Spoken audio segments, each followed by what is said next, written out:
No, už se natáčí. Pust. Už se to natáčí, hele. Širokouhlá katastrofa. Vydal jsem mixy.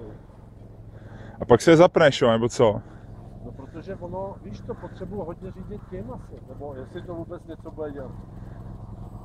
No a pak se musí zapnout ta ve vzduchu, jo, nebo co?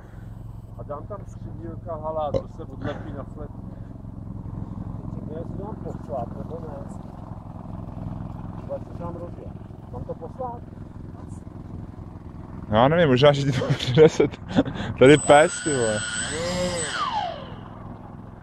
Jako z ruky odstartovat? Ne, takhle to pošlu a pak to, já to pošlu a rozjedu. No jistě.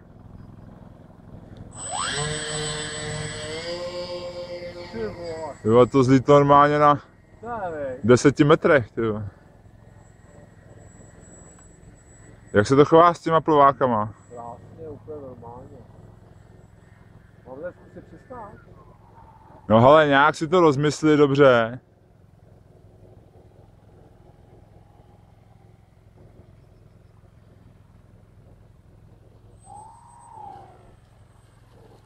Ale...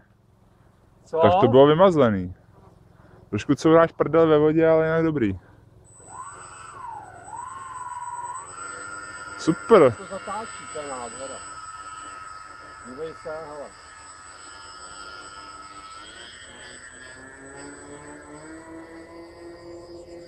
To musel zvednout rychle. To zvedni rychle znova ještě klidně.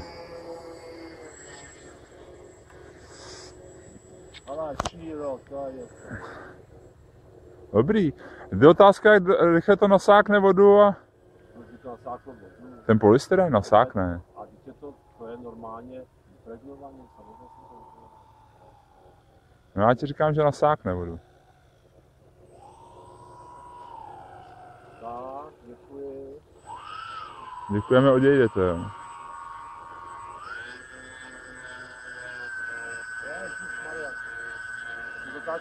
Hele, ať si neškrtneš křídlem, nebo už to neotočíš.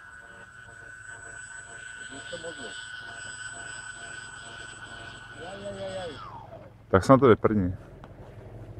No, dobrý. Já to odtočím a můžeš to zkusit. No počkej.